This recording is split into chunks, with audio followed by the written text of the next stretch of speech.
Have you ever sat in a room full of people, smiled politely, and nodded along only to feel completely alone? Not because you're antisocial, but because your thoughts just don't seem to fit. If you've ever been called too intense, too serious, or told to just relax, you're not alone. The truth is, being a deep thinker in a surface-level world is like trying to swim upstream in a river that rewards floating. But why is that? Why does intelligence sometimes feel more like a curse than a gift? Let's start with something uncomfortable. People don't reject intelligence. They reject what it reveals. Because deep thinking doesn't just produce answers, it exposes illusions. And illusions are the foundation of comfort. History is full of minds who saw too clearly and paid the price for it. From Giordano Bruno's flames to Hypatia's brutal end, society has rarely been kind to those who disturb the collective dream. But it's not just about historical figures. It's about you, me, anyone who looks a little deeper and questions what most accept. So what exactly makes deep thinkers so, unsettling to others? It starts with this: intelligence is not a performance, it's a perspective, and that perspective challenges what most people desperately want to believe. Think about it. When someone is better looking, it might stir envy, but it doesn't feel like a personal attack. If someone is stronger, faster, richer, it might sting, but we can rationalize it. But when someone thinks more deeply, it holds up a mirror, and in that reflection, people see everything they've avoided: contradictions, shallowness, hypocrisy. That's not just uncomfortable, it's threatening. Psychologists call this identity disruption. We build our reality like a house of cards, held up by assumptions and beliefs. A deep thinker is like a gust of wind that doesn't even have to blow hard, just exist, and people instinctively close the windows.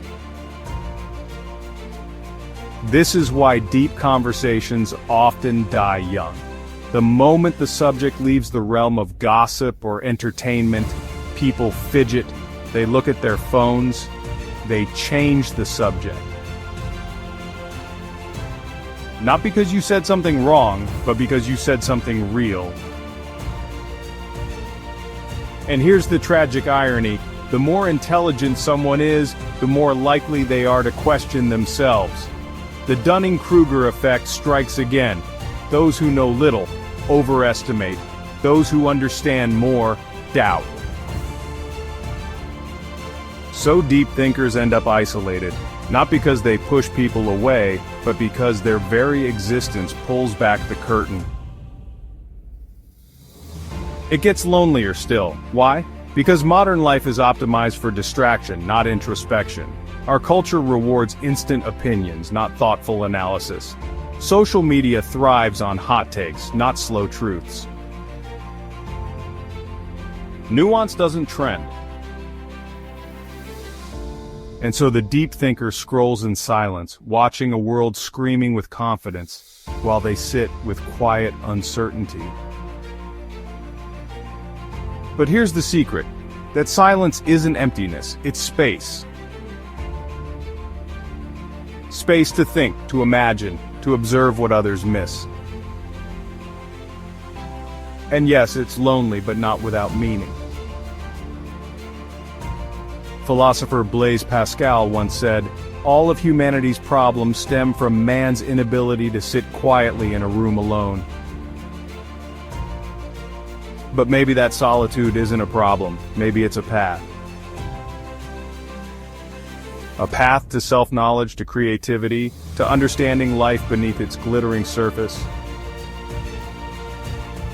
So, if you're someone who feels too deep for casual conversation, if you find joy in questions more than answers, if you've been told you're overthinking, when really you're just thinking,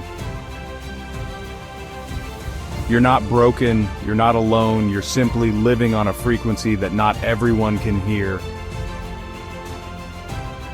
But those who can, those rare, wandering minds, you'll find each other in books, in late-night talks, in quiet corners of thought where truth still matters.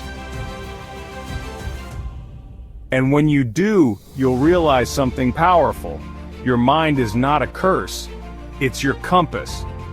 Just don't expect the crowd to follow it.